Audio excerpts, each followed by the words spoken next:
মোহতরম দোস্ত আজিজু ফাজাইলে জিকিরের থেকে এমন এক গুরুত্বপূর্ণ কথা আজকে আমাদের শোনা হবে ইনশাল্লাহ। খুবই গুরুত্বপূর্ণ কথা, সকলে ইনশাল্লাহ ধ্যানের সহিত শোনার চেষ্টা করি। হজরত জুনাইদ রহমতুল্লাহ আলাইর এন্তেকালের সময় কেহ তাহাকে কালিমার তালকিন করিতেছিল। তিনি বলিয়া উঠিলেন, আমি জীবনে ক্ষণিকের তরেও তাহাকে বলি নাই। বিখ্যাত বুজুর্গ হজরতে মমসাদ দিনুরির এন্তেকালের সময় কেহ তাহার শয্যা পার্শ্বে বসিয়া দোয়া করিতেছিল, আল্লাহ পাক আপনাকে জান্নাতের অমুক অমুক নিয়ামত দান করুন।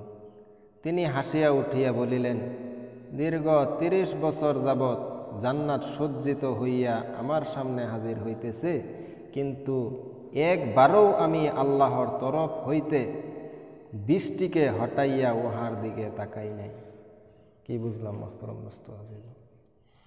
আজকে আমি আমার ফিকির যে নামাজ পড়লে জান্নাত দিবে, আল্লাহ রাস্তাত বার হইলে জান্নাত দিবে, কোরআন তেলাওয়াত করলে এটার বিনিময়ে জান্নাত পাওয়া যাবে, কিন্তু আল্লাহওয়ালাদের এগুলা লোভ ছিল না মোহতরম দোস্ত আজিজ।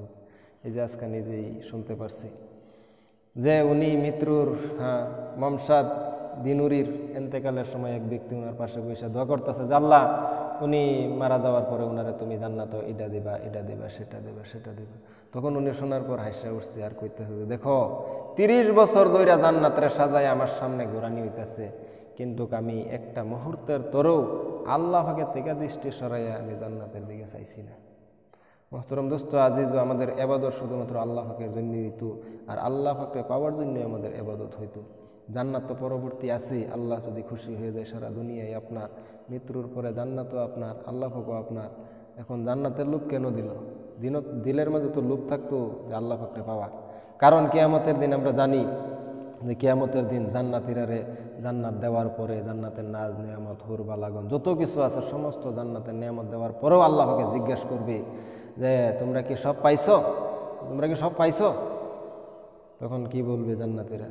যে আল্লাহ আমরা তো সবই পাইছি, তুমি যা ওয়াদা করছো কোরআন এবং হাদিসের ভিত্তিতে সব পাইছি। তখন আল্লাহ বলবে যে আসলটাই রয়ে গেছে। কি রয়ে গেছে? আসলটাই রয়ে গেছে। তখন বলবে যে আল্লাহ হে আসলটা কি? তখন আল্লাহ পাকে বলবো হেডা হয়েছে আমার দিদার, রহমানের দিদার। মোহতরম দোস্ত আজিজ, জিবরাইল আলাইহিস সালামরে বলবে যে ৭০,০০০ নূরের পর্দা জান্নাতবাসীদের দিকে সরাইয়া দাও। তারপর আল্লাহ পাকে ৭০,০০০ নূরের পর্দা ফেরেশতা সরাইয়া দিবে, আর আল্লাহ মায়ার নজরে জান্নাতের বান্দাদের দিকে চাইয়া থাকবে, আর জান্নাতীরাও আল্লাহ পাকের দিকে মায়ার নজরে তাকাইয়া থাকবে। এর মাঝে কত কোটি কোটি বছর পার হয়ে যাবে। কোনো বর্ণনায় আছে ৮ কোটি বছর বান্দা আল্লাহর দিকে তাকাইয়া থাকবো, আল্লাহ বান্দার দিকে তাকাইয়া থাকবো। এর মাঝে সময় পার হয়ে যাবে ৮ কোটি বছর। এই জন্য মোহতরম দোস্ত আজিজ, উদ্দেশ্য একটাই থাকতো যে মৌলা পাকের উদ্দেশ্য, মৌলারে পাওয়ার উদ্দেশ্য। আমার জিকিরের উদ্দেশ্য মৌলারে পাওয়া, আমার নামাজের উদ্দেশ্য মৌলা পাওয়া, আমার কোরআনের উদ্দেশ্য মৌলা পাওয়া, সব আল্লাহ পাকরে পাওয়ার উদ্দেশ্য থাকতো, জান্নাতের লোভ না। রাবিয়া বুসরি রহমতুল্লাহ আলাই এক হাতে আগুন আর এক হাতে পানি লয়ে ধরতেছে। এক ব্যক্তি জিজ্ঞেস করলো যে তুমি আগুন আর পানি লয়ে ধরতেছো কেন? তখন কি বলছে? যে আগুন লয়ে ধরতেছি জান্নাতরে পুইরা ফেলবো, আর পানি লয়ে ধরতেছি জাহান্নামরে নিভাইয়া ফেলবো। কারণ মানুষে তো ইবাদত করতেছে জাহান্নামের ভয়ে আর জান্নাতের আশায়, আল্লাহ পাওয়ার জন্য কেউ ইবাদত করতেছে না। এই জন্য মোহতরম দোস্ত আজিজ, আল্লাহ পাকরে পাওয়ার জন্য আমাদের সমস্ত ইবাদত হইতে হবে। আমাদের ছোটোর থেকে ছোট একটা হুকুমও যদি আমরা আদায় করি, ছোটোর থেকে ছোট একটা নিকেও যদি করি, আল্লাহ পাওয়ার উদ্দেশ্য হইতো। জান্নাত পাওয়ার উদ্দেশ্য, জাহান্নামের থেকে বাঁচার উদ্দেশ্য এগুলো না। আল্লাহ পাকরে যদি হাসিল হয়ে যায়, সবই আপনার হয়ে গেল।